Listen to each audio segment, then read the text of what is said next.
Welcome to the MamasteFit Podcast. In this episode, I'm going to be sharing what I am personally doing to prepare for my fourth postpartum, because this is baby number 4 for me. So I have a little bit of experience of what has worked for me in the past and what I will be preparing just in case. But we'll also be sharing some other ways that you can prepare for the postpartum that may be a little bit different from me. Welcome to the MamasteFit Podcast. This is Gina, perinatal fitness trainer and birth doula. And I'm Roxanne, labor and delivery nurse and student midwife. And this is the MamasteFit Podcast, where we empower you on your prenatal fitness, birth, and postpartum return to fitness journey. Our podcast shares how to move throughout your pregnancy to stay strong and comfortable, because pain is not a requirement of pregnancy. Understand the science of birth and how to approach recovery after birth. We share our personal experience as mothers navigating this stage in our lives, plus our professional expertise as birth workers and fitness professionals. Our goal is to help you feel confident as you navigate the perinatal timeframe for an empowering pregnancy, positive birth, and postpartum journey. We are glad to have you with us on this journey and that you have chosen us to support you. Before we dive into this week's episode, I want to share that my book, Training for Two, is almost available. It's currently on pre-order. It comes out September 10th of 2024, a little bit after this baby girl is born, hopefully after, because I do not want to be pregnant by September 10th still. But as I am preparing for the postpartum, I'm also preparing for my book launch. And so if you want to check out Training for Two, you can grab it in the notes below. But Training for Two is all about how you can use prenatal fitness to help support a strong pregnancy, a pain-free pregnancy, and help you prepare for birth. And there's an entire chapter on early postpartum recovery as well, because we don't have to wait till the all clear to begin to think about reconnecting with our pelvic floor and with our core. And there's gentle exercises and movements that we can do in the early weeks to help support our long-term healing. So you can check out Training for Two down in the notes below. Everything has a QR code as well to a video demonstration as well. So it's not just pictures and written descriptions. There's also videos included in the book. So we're going to be talking about how I am preparing for the postpartum with baby number 4, and then also some other tips that may help you prepare for the postpartum as well. So this is baby number 4. The first thing that I'm thinking about when it comes to postpartum prep is, 1, who is going to be there to support me, to wait on me hand and foot after this baby is born? I've been a big fan of having our mom at our births because she's immediately there to help us after birth. But I know that not everybody is into that. Not everybody has the same relationship that we have with our mom with their moms. But my mom will be at my birth, in addition to Roxanne and my husband, obviously. And so the first thing that I'm thinking, hopefully Roxanne's there. We might be in a fight. Maybe she won't be there. And I'll need a new sister. Submit applications below. New business partner and sister. But you can hang out with me all the time. So the first thing I'm thinking about is, who do I want to be there to support my birth? And so the things that I'm thinking about is all the tasks that need to get done postpartum, some of which don't need to get done, but I have somebody that can do it for me, so it can be done. Is first, who is going to take care of me? Like, who's going to feed me? Who's going to hold the baby so I can shower and take a nap and all of the things, because it's about me at this point, me and this baby. And so having my mom there to like cook meals is going to be super beneficial. We'll also probably have like a meal train kind of set up where usually our friends will just donate money to like a local catering company that does meal delivery. And that makes it like super easy postpartum, because then we can just order these like family-sized meal trays directly to our house. So those are kind of the ways that I'm going to be focusing on feeding myself without having to actually cook anything. If you don't have somebody who's ready to cook for you after you give birth, because some people aren't good chefs I don't want to cook anything. You can also meal prep beforehand too. I think Fed and Fit has a really awesome like freezer meal plan that's free on their blog. We'll link them below. Which is like a really great resource. And so you can also prep meals ahead of time as well. And then you could just, your partner or you could just kind of throw them in the crock pot or in the oven to like cook, and then you have fresh meals. Another option is like baby showers. Like instead of having like a baby shower, you have like a nesting party where people come and prep different freezer meals so that you don't have to prep the 49 different meals yourself. Other people are prepping them for you, like as a group. And then they can like write down like little notes, like when you are prepping the meal, like, oh, you did such a great job, or like, oh, you're so amazing. So it's like instead of bringing like, diapers, which are great helpful as well. Yeah. But like they're providing something that's going to like help you recover and nourish your body, as well as baby diapers. The mental load of meal planning and prepping is so much more than buying a pair of diapers, I think. Yeah, like please send me. My brain stops functioning like as soon as I'm pregnant. So like if all the help I can get with like the meal planning would be very so that's like a really fun baby shower idea to do. If it's one, either not your first and you don't want to have the big full blown baby shower, like having those like nesting parties is like a new thing for subsequent babies. But so we live in a military community, and so obviously Roxanne lives near me, and my parents live near us, and so the only person out of our family who doesn't live near us is our brother. We do have a brother, in case you didn't know. Surprise. But a lot of our friends are kind of here by themselves, like isolated away from like extended family members because of the military. And I think that's kind of the norm for a lot of folks. Like, I don't think many folks still live in their hometowns, or maybe that's a big assumption on my part. And so if you don't have like a ton of family and friends that live in your community because you've moved away from your hometown, doing like gift cards for like DoorDash or like Uber Eats or like meal delivery services can be really nice, because people still want to support you after you give birth, but they don't have the means to like fly to you and cook you a meal, unfortunately. So that would be like, that's something that like we'll do for our friends that don't live near us anymore, is we'll get them like DoorDash gift cards. Mama Meals is like a meal delivery service that's like national in the United States. That's like meals that you just like heat up that are pretty nice. Roxanne had them for her last very postpartum, good, but they're very focused on like nutrient dense, like warm, rich foods, like very good for like postpartum recovery, like designed specifically for the postpartum recovery period. But like they are well portioned as well, so like you get more than just like one meal out of them. You can get like multiple meals, which is kind of cool. Yeah. And then something that our mom specifically does, because she's from South Korea and this is a big Korean tradition, is we eat gallons of seaweed soup. So good for days. So many seaweed. So much seaweed. It's so good though. I love it. But it's like so by good. month By month 2, you're like, I'm done. Yeah. She's like, did you drink your gallon of seaweed soup today? I'm like, no. I'm so tired of seaweed soup. But then a month goes by and then I want it again. Yeah. So it's fine. And so the seaweed soup is like really rich in iron and iodine and all these like little micronutrients that you need postpartum. It's also warm, because there's this like big belief that like warm foods are more healing than like cold foods. So like our mom won't even let us drink like ice water after birth. Eat ice cream or drink a smoothie. Yes, I wasn't like, she took the smoothie away from me. Yeah, cold impacts healing in Eastern Asian culture. And so we do not eat cold things after birth, even though we desperately I put ice in my water and she took it away. Yeah, it's all warm food. So the warm soup with the seaweed, and there's usually some sort of protein in it. Like I like mussels, but you can also do beef. We'll link or pork. We'll link the video that has the recipe in it, because it's amazing. But we eat like tons of that, like breakfast, lunch, and dinner. Like it's pretty excessive. Maybe a snack in there. So the people that are there, one of their main tasks is to feed me postpartum. So we'll have my mom, who is going to be like primarily in charge of force feeding me seaweed soup. But my husband also gets paternity leave because he's in the military, and they get like 12 weeks, which is incredible. When we had our first baby, he got like 10 days off, which I know is already a lot for probably most.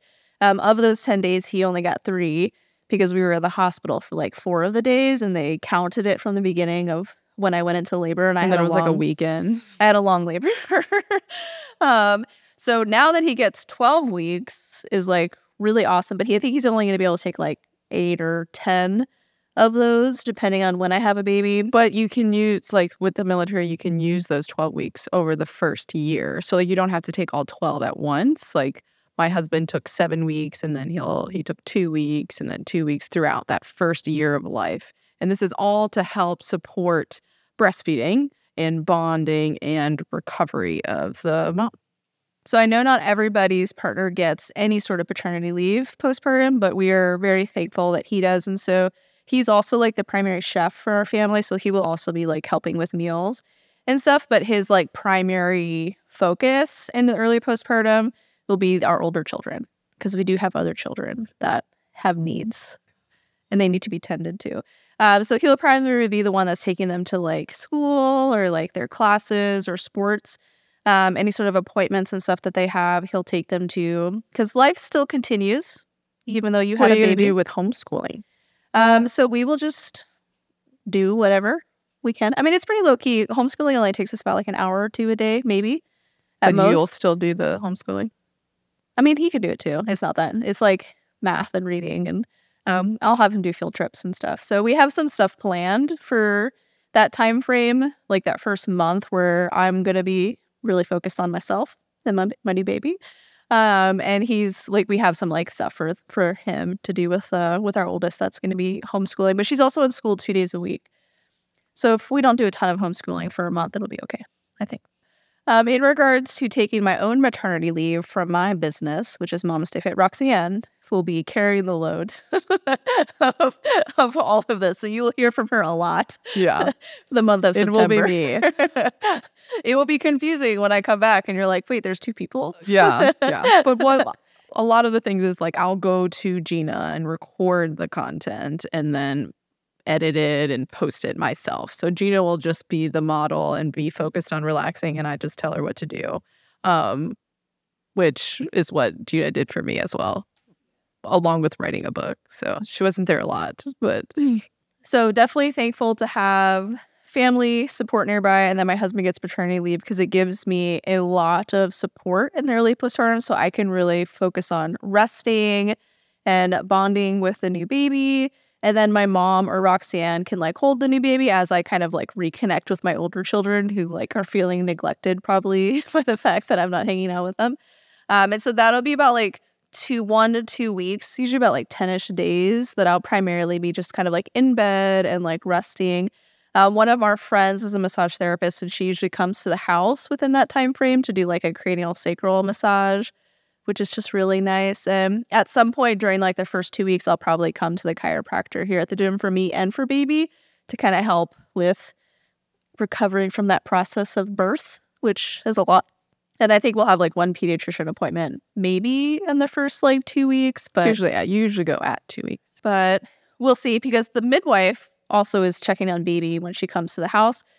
So we have like a 24-hour visit. There's like a 72-hour one. There's like one at 2 weeks and then a 6-week one. So she'll be also coming to check on baby. And so our first appointment may not be for like a month or two for like our actual pediatrician for baby, but we'll see what's going on if there's anything that we think needs to be addressed. So we have our pediatrician already lined up, as well as who our kids already see. The other things that I'm preparing for postpartum are my baskets. I've got these like baskets of trinkets to help support me around my home. One will be in the bathroom that's just filled with items to help me with peri-care. Peri bottles. Peri bottles. Pads. Or actually, I prefer the diapers. I just call them diapers because me and my baby like to match. Mini me and mommy and me outfits. Disposable underwear. Disposable underwear, I guess, is the nicer way term than saying diapers. I like to say diapers, but you can call them whatever you want. I prefer the diapers because if you just put them on, I don't have to worry about this funky pad like sliding around. I like the stuff. diapers for when you're still bleeding heavily, and then once the bleeding slows down, then I like just the pad. Yeah, or panty liners. So I have, starting from the inside furthest out, in my little bathroom basket, I have my peri bottle so that you can rinse, because you don't want to wipe early, even if you don't tear. There's a lot going on down there. You don't want to wipe. Toilet paper just disintegrates like as soon as any moisture touches it, and it'll stick. Yeah. And then you just have little pieces of toilet paper down there, which yeah, not thank ideal. You. So peri bottle, the one from Bodily is like the biggest one that I have ever seen. It was my favorite. And so I'll have that sitting by the toilet. And then inside the basket, I'll also have some sort of like numbing foam available in case I do tear, which is probably not as likely with baby number 4, but you never know. You never know. So I'll have that prepped just in case, just to help with like soothing that discomfort. I'll have some sort of perineal spray for regardless if I tear or not, because it's just very like soothing, and it's like smells nice. It's refreshing. Makes you feel refreshing. After that, I have my diapers. I'll also have some additional pads. Usually panty liners is what I progress to after the diapers, because by the time I'm not bleeding that much, like there's not that much bleeding, but it's enough to where it's like, I don't know, I shouldn't just wear that, but you could do a pad too. I had to wear them. And then I'll have my Balbe bloomers that I'm going to put on top of that diaper for that support for my belly and for my perineum. which will especially be helpful if I'm going to be out and about, which won't happen very often. But when I go see the chiropractor or I go to the pediatrician, like those will be times that I would want to wear something to provide some additional support. So I'll throw those on top just for like some gentle compression and for some support. And that's it for the bathroom kit. With delivery at home, you might want to throw in some ice packs, or if you're delivering at a birth center where you're going to be home within that first 24 to 48 hours. But if you're at a hospital, like you don't really need ice packs in this basket. But some people really like that ice pack for the first 24 to 48 hours, just helps soothe it. So you might want to add that in if you're delivering at home at a birth center, or you're going to be home within the 24 to 48 hours. But otherwise, I don't think Gina's used ice packs very often. But no, I've had some reusable ones. So Balbay has a reusable ice pack that I'll have a few in the freezer, and then they just insert into the bloomers. And so it'll be like diaper, bloomers, ice pack. And that's like something nice to do within the first 24 hours, just for like soothing. Yeah. But for some like people, pain relief, but it might not get through that diaper. The ice pack may not like be very cold through the diaper. So some have the like pad on top of it, so then it's like cold directly, which feels a little bit nice. But again, choose what works for you. After my bathroom basket that I have set up, that just sits like in my little poo closet, because our toilet is not. It's a water closet, but we call it a poo closet. So I have that basket that just sits there. So everything is just prepped for me. And then I also will throw some like nursing bras in there in case like I want to change while I'm in there. But generally all the nursing stuff is going to be next to the bedside where me and the baby are going to be hanging out. Your mostly mom and baby basket. My mom and baby basket. So we have one whole basket that's just baby. That is like diapers, wipes, baby balm, or booty balm. Not baby balm. Or maybe it's both. I think maybe it's a baby balm too. I call it booty balm. Yeah. And then extra onesies, clothes for baby, like burp cloths, because they are figuring out how to eat. So there's lots of spit up all over the place. So we just got all that stuff in like one little basket just for baby.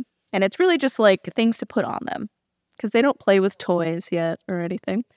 I'll also have like a ring sling nearby because that's usually what I use for newborns because I feel like they just sit a little bit better in them. And as they get a little bit more head control, then I move to more structured carry. But the first like month or so, it's mostly ring slings or like the Solly Baby wrap. But the wrap is complex.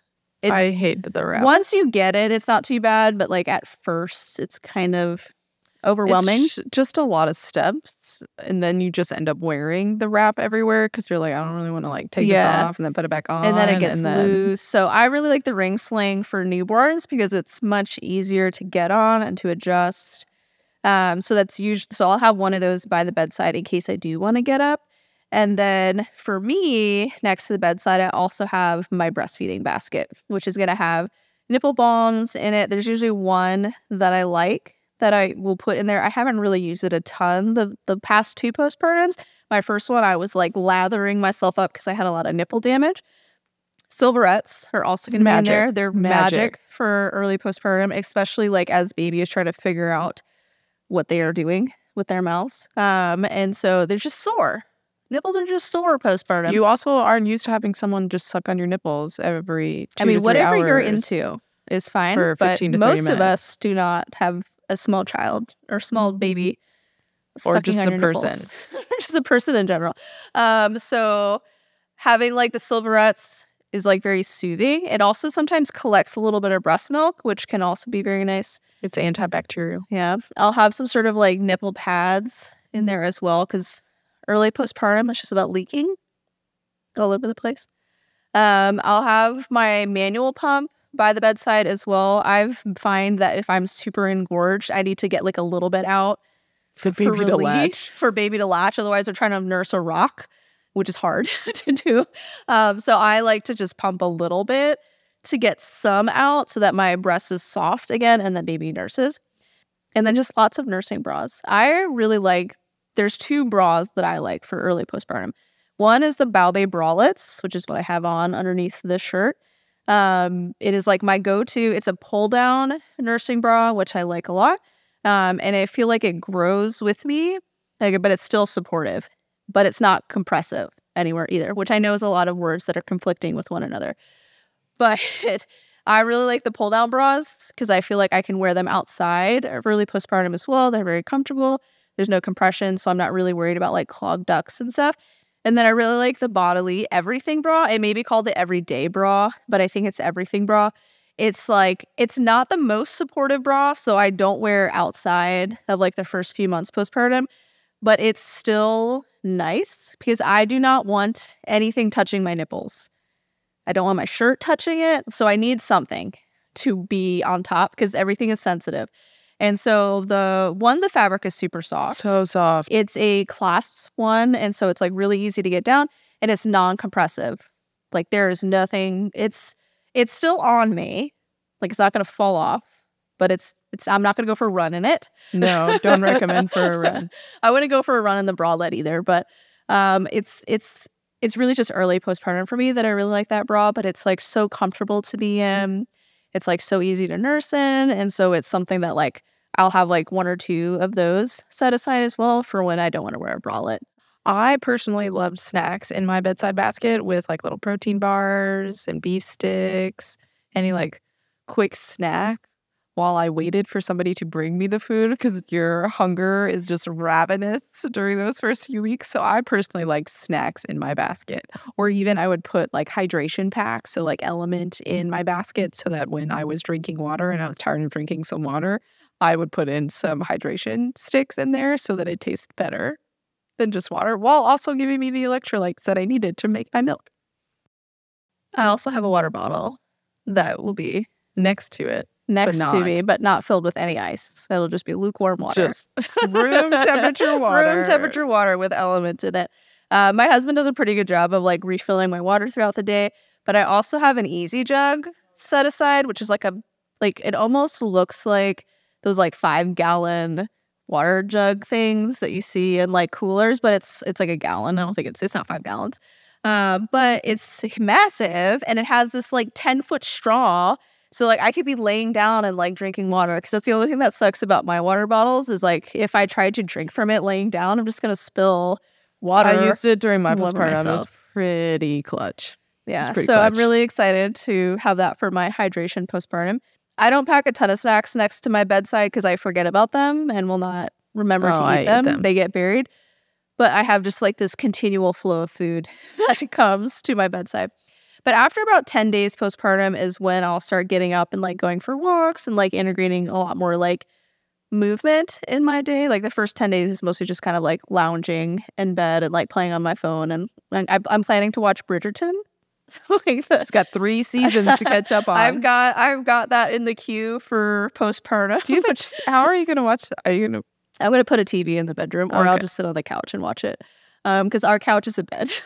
Pretty much. Yeah. So that's my postpartum plan is to watch Bridgerton and catch up on it on the 3 seasons that she's missed. Well, I guess there's 4 seasons because you have to also watch Queen Charlotte. Oh yeah. So I've got like a lot of things to do. Yeah. Well, I was unfortunate. There was only Queen Charlotte that I could binge watch during my postpartum. So I watched Queen Charlotte and just teared like for one night because it's 6 episodes. So I've got my postpartum TV show to binge. Bring some tissues. On standby. We'll either move a TV temporarily into the bedroom or I'll just lounge on the couch in the living room. The hard part about being on the couch in the living room is all of the kids then see me and they want to play with me. And then I feel guilty because I am trying to take care of the baby and rest. And I'm like, but I want to play with you. I get a lot of FOMO postpartum. Gina does. I get FOMO bad because I feel like I'm missing out on everything, which I guess is what FOMO means. So then I like kind of start sneaking out of the room to like play or to vacuum. Gina was vacuuming at like 3 days postpartum because she's like, it's so dirty. Get in bed. Crazy. Yeah, Roxanne's like ripping the vacuum out of my hand. But yeah, I get FOMO postpartum. And I also... This is a part of the preparation of mental prep for the postpartum. So this isn't about getting items set up. Is I struggle with feeling trapped postpartum because I feel like I'm trapped in bed because I have to rest because it's important for my health and it's important to like bond with my baby. But everyone else gets to go to the grocery store and just leave whenever they want. But I can't just leave because this newborn baby is depending on me for life. And nobody... I mean, you can just leave with a baby. Yeah, but like I can't just go to the grocery store. So I deal a lot with like FOMO and then like some jealousy postpartum, where I'm like, oh, this guy can just go to the store and he doesn't have to plan for anything. Like, or Roxanne could just leave and go home. Like, so that'll be a mental struggle that I will be preparing for postpartum, is understanding that it's temporary and that I am not missing out on everything. Like, it's okay if I'm not at every activity for my children. I'm not at every activity even when I'm not early postpartum. And that it's okay that other people have less responsibilities than I do. Or different responsibilities, not less, different responsibilities. My responsibility is to rest and to take care of this baby. And everyone else's responsibility is to take care of me and the things around my home. Something else that I have to let go of in preparation for postpartum is the fact that my house will not be in the same condition that it normally is when I am constantly cleaning it and organizing it, because that's not everyone else's priority. And I have to accept that. So that's another part of my mental preparation. I'm not cleaning Gina's house because I can barely clean my own house. Is not being mad about that. Because my husband just has different things that he's focused on. Like when it comes to like our household chores and tasks, like we have separated or split up our tasks in a way that like fits our personalities and what we like to do. I really like cleaning the floors and organizing the toys. Like that's like the thing that I like to do. Yeah, he does not. He does not. He likes to wash the dishes and do the laundry, which are good tasks. I don't like to do those things. So he does those, but he doesn't do my tasks. So when I do emerge from my cave, you need to organize all the toys. I have to organize everything. So I have to like let go and admit that it's okay if my house is not at the same level of organization that it would normally be if I was not bleeding from my vagina. Let's take a break from this episode to hear from our sponsor, Needed. Needed is a nutrition company focused on the perinatal timeframe that both Gina and I have utilized during our pregnancies and even on our postpartums to help support our recovery after having a baby. One of the supplements that I utilized after my second and third postpartum was their stress support. So this was a new product they had released after I had my second baby that is all about supporting our bodies after a stressful event. Postpartum is, as we know, a stressful event, not just physically, but also mentally, like the brain fog and just like the effect of stress on our brain function can be impaired. And their stress support is full of adaptogenics, which are like natural herbs and roots that can help our body return back to a steady state after a stressful event, whether this is just stress in daily life or like the actual stress of physically pushing out a baby and delivering them. And their stress support is part of their lactation support bundle that comes with other things that you can use to support your lactation journey if you are breastfeeding. You can check out their stress support as well as their lactation bundle at thisisneeded.com, and you can use code MamastePod to get 20% off your first order or the first month of your subscription. So now if somebody doesn't have the same amount of like person support because they don't live near family, maybe they don't know anybody in the area, other things that you can do to kind of have set up so that you have that person to like help you with things, because it's hard to like cook for yourself postpartum or like to tend to older children or to expect them to take care of themselves, especially if you have like a toddler or something. And so things that I would have on hand if like everyone suddenly got super busy or my husband had to go back to work. Or somebody went on 47 trips while you're postpartum. I went on a lot of vacations when Roxanne was within a month postpartum because I was homeschooling and our mom with her. I'm sorry.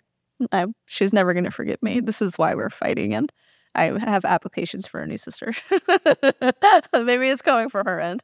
But if you don't have the person support, because not everybody has paternity leave and their family nearby or wants their family nearby. Like my husband's mom would not want her near us at all. Is one, if you have the finances, you can hire a postpartum doula or like a nighttime nanny or somebody that's job is to come and help you at your house. The second thing is to do meal delivery or have like the meals prepped and the things that like the big time consuming tasks that like the person support would be doing, like try to take care of those ahead of time.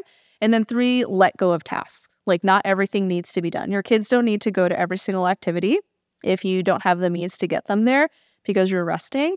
You don't have to have a pristine house. Gina, remember that? You don't have to have a super clean house postpartum. I'm just going to record this and play it on repeat and send it to her every day. Your house does not need to be so clean. there are things that we can let go of in the early postpartum. Maybe it's you just do disposable dishes, like oh my gosh, flatware, yeah, sorry environment. because you don't have to wash dishes. Buy the compostable all the ones if it makes you feel better about it. So like just think about like what things don't need to be done. That would be an extra task that you don't have to do. If you do have to get up, because some of us have small children that for whatever reason at 2 years old are still a little dependent on us, having some sort of postpartum support garments can be super beneficial as well, just to give you that little bit of support as you're up and about a little bit earlier than maybe you were hoping to be, because a 2-year-old still needs to be tended to. And so the Bowbay bloomers, MamasteFit is another like perinatal support device, but Bowbay has their new postpartum shorts as well that provides similar support to the bloomers. I think they're a little bit more compressive and supportive. So if you're like really up and about, the shorts can be like a really great option as well. The bloomers I find are still compressive, but they're gentle, like more, a gentle hug. They're more for like when you're like resting or like really light activity. If you were like chasing a toddler, then like the postpartum shorts are probably going to be a better option. So think about ways that you can support yourself if you do have to be up and about because you have small children that need to be tended to. And yeah. I think it's also important to know that a lot of people, when you are postpartum, like if you have friends or even like close acquaintances who know that you're pregnant and you maybe have kids in the same activities, like if you reach out to be like, hey, like I am still recovering, like I just had my baby, would you mind like picking them up and taking them to school with you? Or would you mind picking them up for the activity that they might have? Like a lot of people are really willing to help people out in the postpartum. It might be scary to ask for that help because it makes like it might like, you know, it could be an internal struggle for you. Like it's really hard for me to ask for help when I need it. But knowing that you can ask someone, and 99% of the time, like if it's reasonable for that person, they'll be like, yes, like I would love to be able to help you. Because sometimes people just need like the task of like what you actually want because they like want to help you, but they're like, oh, I don't really know what she wants. Like, I don't think she wants me to like, yeah, like I don't think she wants me to like come and fold her laundry or like ask her what she needs. But if you are like, hey, could you pick my kid up from school and drop them off at home for me since I am 1 second postpartum, they'd be like, hell yes, let me do that for you. I would love to be able to help you. And even if they're not like your best friend, like even like acquaintances that you know, again, that are in the same activities to be like, hey, would you mind like you're in dance with my daughter, like would you mind taking her and dropping her off for dance? And that would be really helpful to me. And then you won't have to worry about those missed activities because that's I know is hard, especially if finances are tight, but you signed your kids up for these activities. You want them to go to them because you paid for them and makeups aren't a thing anymore. And a lot of activities. So like that could be a really, really great way for your community to like involve them. Again, they don't have to be your best friend. Like if your best friend is close, they could always help you. But even if they're in the same activities that you have their number, you somewhat talk to them, asking for help could be beneficial. So if you are not the person who is postpartum, you're listening to this episode and you're wondering, how can I support somebody who is postpartum? Because we actually had a grandma message us this week about what she can do to help support her daughter after birth. And I think people have different desires and kind of expectations for themselves postpartum of what kind of support they may want. And so I think it's more common now that folks are like, when I need you, I'll call you and I'll tell you to come, but we want to kind of bond and figure it out on our own at first, which I think is totally fine and valid. It's not the way that I personally want to do things because I am like, Gina needs all the help. I need all the help I can get.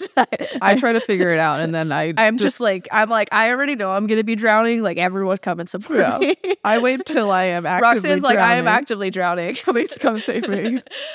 So if you are not the person who is early postpartum and you're trying to figure out what can I do to help this person, the main things are they need food. They probably need somebody to help them with their older children and entertaining those older kids. And maybe they want somebody to help them with their household chores or just somebody to talk to.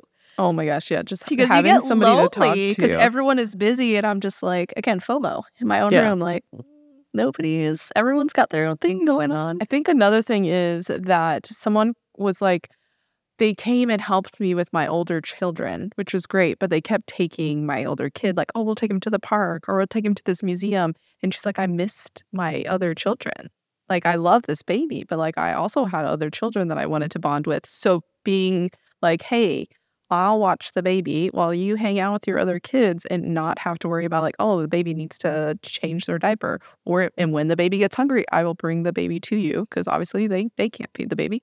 So I think that's also important that people could offer to do all of those things, but also like just watch your baby if you feel comfortable with them so you can hang out with your other kids who are also still there. So I think the easiest thing to do if you are wanting to support somebody postpartum is to ask them what they want. Like, but also you can add in like, I am willing to like watch your kids or do the dishes, do your laundry. Like I'm going to bring a meal. What day would work for you? Rather than being like, how can I help you? Because sometimes just let me know what you need. That can be overwhelming to be like, I need everything. Like I can't choose just one. Just be like, hey, I can come over this day if that works for you, and let me know what you would like me to do. Like when I get there, like I'll bring some food. I'll like bring some breakfast if you want, and then they can decide what you want. So like that would be give them like that a would multiple be choice. So easy. Just be like, yes, you're coming this day. I would love this for breakfast, and my laundry is overflowing, and I'm running out of clothes personally. I am wearing my diaper only. No bra, just diaper. Just diaper. I'm also running out of those for all of us. If you could also bring those. So if you are wanting to support somebody postpartum, ask them what they need, but give them some options. Hey, I can do this or this for you. Is there something else that you need? And just give them the opportunity to feel like they're not a burden. Because I think that's usually what prevents a lot of us from asking for help is we feel like we're bothering people and that we shouldn't do that and that they're going to hate us forever because we're such a burden and overbearing for them. But the other side, especially I think this is more for like parents or like the grandparents, is your children will probably parent a little bit differently than you, or pretty similar. But things are a little different than they were in the 80s and 90s, like early 2000s, like when we were babies with our parents. Like, did we just age ourselves? We did. Probably. We are in our 30s, guys. Like, they didn't do car seats. Like, we drove across the country from Alaska to North Carolina without a car seat, Roxanne, when you were like 18 months old. I was 6 months old. I think I had a car seat. I don't think you had a car seat. No, we didn't. The whole back was flat. Like all the seats were down and it was like a bed back there, and we got pulled over and we had to put the seats back up. Oh, so you were not in a car seat. I was not in the car seat. You were not in a car that's seat. Right. My mom would just nurse me in the front seat when we were babies. So things are a little different now than they were back then. The 90s were a wild time. And so if you are a grandparent, and I think this is where a lot of the tension may be coming from, is that we are wanting to have our parenting decisions potentially validated with our children and to not feel like we did anything wrong because we're perfect parents. So obviously everything that we do is perfect, but it's okay if our kids choose something differently. And so something that I found really helpful with our mom. So our mom is from South Korea, like we talked about earlier, and they have different traditions that they do with child rearing in Korea than they do in America, and especially now in 2024. And so there were certain things that she was wanting to do because that was culturally what she did, and that we were like, we would actually like you to not do that. And she was like, okay, sounds good. Like, it was not like a conflict. It wasn't like a, no, this is how I've done it. Like, I did this to you. Like, you know, you turn out fine. Like, she was just like, okay, that's what you said that you don't want that. That's fine. I won't do that. Kid. Like, sounds good. And so because she was like never confrontational, whenever we were like, hey, like we're actually wanting to do things this way, it's definitely made it a lot easier for us to. Both of our parents have been. Both of our parents very open-minded about. And they were good parents. Like I don't think there's a lot that we have done differently other than the car seats. Definitely the car seats. Maybe talking about our feelings a little bit. Yeah. How do you feel? So being respectful that like other people make different decisions than you is going to be really helpful. And that it made us really trust her to like provide us support in the postpartum, knowing that it was never going to be judgmental or that that we felt like we were going to be insulting her in any way. I thought was like super helpful, like navigating the early postpartum, and that we didn't do everything exactly like she does, but she does have some experience from doing this however many years ago. And so, and from helping us through past 6 postpartums. And so her like advice and her help was like always really welcomed. But I knew that she was going to respect that whatever choices that we were making as a family, like she's like, okay, sounds good. Like that's how you want it done. That's fine. And like, and obviously like I give room for her to do things her way too. Like she can fold my laundry however she wants. I am open to that. However you want to fold my laundry, you can fold it that way. Or if you want to do my dishes and you want to have the specific soap there to wash the dishes with this certain formula, yeah, that's like a fine. Huge thing with our husbands. That's fine for me. They have my mom has this special soap and they're like, we hate this soap. Well, you do the dishes then, sir. Yeah, it's like you want to wash my dishes, you can use whatever soap you want. Like, so there are certain things where I let her do it her way, because like the way that she likes to give the baby a bath, that's fine. Like I have no intense You want to give feelings. my baby a bath? Okay. You want to change their diaper? Change it however you like. So there are things that I also am like, I don't need to have complete control over this. Like how you talk to my child, like that, those are things that I have a little bit more of a passion about. And I found that our parents have been really respectful towards like our desires, even though it may be a little bit different than how like it was when we were growing up. So those are like my tips for supporting somebody postpartum that you really want to be there for and you want to help them, but you don't want to do it in a way that's like overbearing or makes it harder for them postpartum. I think also if you are going to visit somebody and they are in their early postpartum, like knowing that one, you will either have to plan if you want to go do an excursion, like you probably will need to plan it and go alone if that's your plan, or like bring the other children. And not expect the postpartum person to come with you. If they come, that's their own choice. They did that on their own, but know like, hey, I'm okay going alone if I'm visiting you and I'm going to do this. Like you can come if you want to, if you feel up to it, but don't feel obligated to. And then try to like not, again, expect them to host. So be like, hey, I want to make this for dinner tonight, or like, this is what I would like to eat for dinner tonight. Is this sound like appetizing to you? Because sometimes in postpartum, like there are certain foods you don't really want to eat. Like, I don't know if I'm going to eat like jalapeno popper, but like certain foods you might not want to eat in the postpartum. So like running it by them to be like, hey, I would love to make a baked ziti tonight. Does that sound appetizing to you? And then that'd be like, oh, great. I don't have to cook and host because they're willing. Like fold their laundry. Like ask them if you want to do a load of laundry. Like ask all of these things. Don't expect to be hosted when you visit someone. Like, yes, you get to see a baby, super fun. Like you get to hold a baby. And that honestly is so helpful. And I had my sister-in-law come when I was about 3 weeks postpartum. And she was like, I don't have a baby, but I don't know how to help you. And I was like, you're holding her while I go take a shower. That's so helpful. Like you being here and playing with like my older two and entertaining my husband as well is more than enough. And that was super, super helpful. So if you go to visit someone, like, yes, it's exciting. You get to see this baby, but don't expect to be hosted. You're not there on a vacation. You're there for work. You are there to help in any way that they ask, whether that is entertaining the older kids, entertaining the spouse. Because again, like there's only so much that someone could talk about in the postpartum to their spouse about a baby when you are like sleeping a lot. So like you're there to also entertain their spouse and like help out around the house. So those are expectations. Like you can still visit people and people may be willing to host you as like give you a bed in their house, but maybe not like host you as in like entertain you with activities. Yeah, you're on your own. Yeah. So that is what I am preparing for this 4th postpartum. I don't have a lot of items set up for the baby. I do have like a pad to put them on the floor so they can do some tummy time. Yeah. What are you preparing for baby? Just that. That's it. I have a baby carrier, a pad to put on the floor, and some clothes. And then I gave you my Etta Love playmat that's black and white on one side. So it's like high contrast colors for baby. And then the other side is like bright, colorful contrast colors for when they're older, which I loved as like the playmat that I use to like transport around for baby to like lay on rather than just like.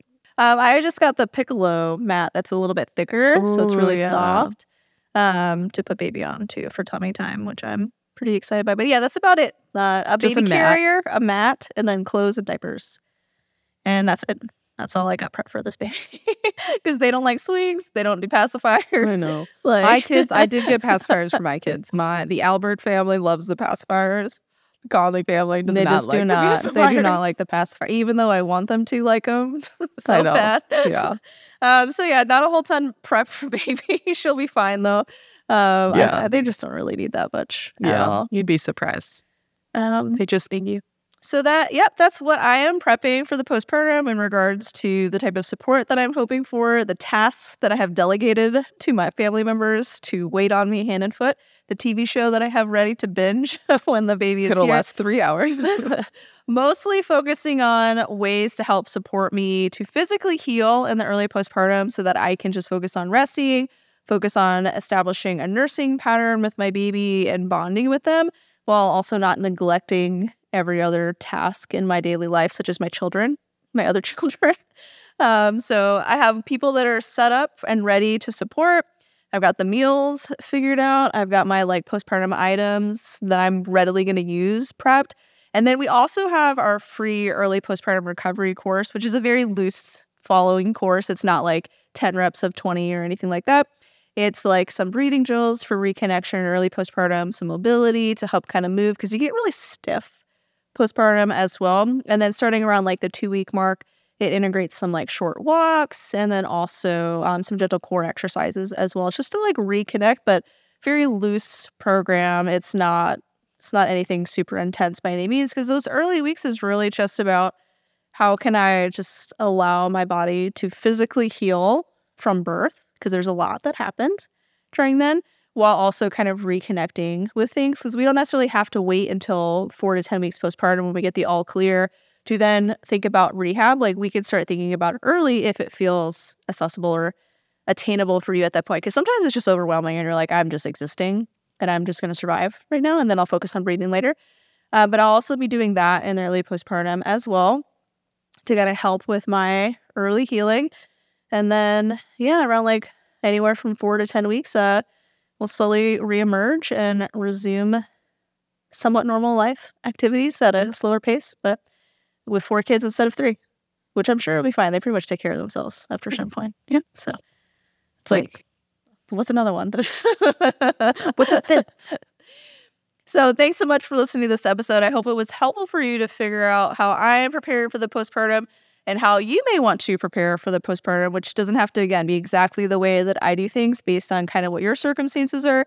But it is really helpful to start thinking about who is going to do what tasks do we need to do, what tasks are we going to let go of for a few weeks, how am I going to support my early healing in addition to bonding with my baby? Because we tend to focus a lot on birth preparation and pregnancy, but we sometimes forget that we have this postpartum that we need to be focusing on as well. So hopefully this episode was helping you to remember that and to think of some things to help you prepare for the postpartum. If you want more support throughout your pregnancy, we offer our prenatal fitness programs and our childbirth education course. Our prenatal fitness programs are designed to help you stay strong, pain-free, and prepare you for birth, all with daily workouts, either with our app-based program, which is going to be self-paced workouts, or our on-demand program, which are full-length workout videos. I am personally doing our prenatal strength program, which is in the app, but I am refilming the on-demand program, so it's in a new format, and it's just a full-length video that you follow and work out with at the same time. Both of those options are available on our website, and then we do have postpartum fitness programs as well, in addition to that free early postpartum recovery course that I mentioned in this episode. The postpartum fitness programs are designed to start around 4 to 10 weeks postpartum. It is a gradual rebuilding and relearning movement to help you move through motherhood so that you can feel strong, that you can feel pain-free, so that you can do all of the things that you want with your kids without being in pain. And so you can check out all of our fitness programs on our website at MamasteFit.com and use code STORY10 to get 10% off. And if you want to check out our online education courses, we have an online childbirth education course to help prepare you for labor and birth, where we discuss the science of birth to take away some of the mystery, to make it less scary to navigate and easier to cope with. We also have a postpartum preparation course where we discuss ways that you can prepare for postpartum and what to expect in the postpartum, like what is normal and what is not normal for both you and baby, that you can check out to prepare again for that postpartum period. And then you can bundle all of our education courses with a fitness program. So the childbirth ed and the prenatal fitness can be bundled, as well as the postpartum education can be bundled with our postpartum fitness. You can check out all of our offerings on our website at MamasteFit.com. And again, use code STORY10 to get 10% off. And this podcast is sponsored by Needed, a nutrition company focused on the perinatal timeframe that we have both utilized in our pregnancies, postpartums, and beyond. And you can check them out at thisisneeded.com and use code MamastePod to get 20% off your first order or the first month of your subscription.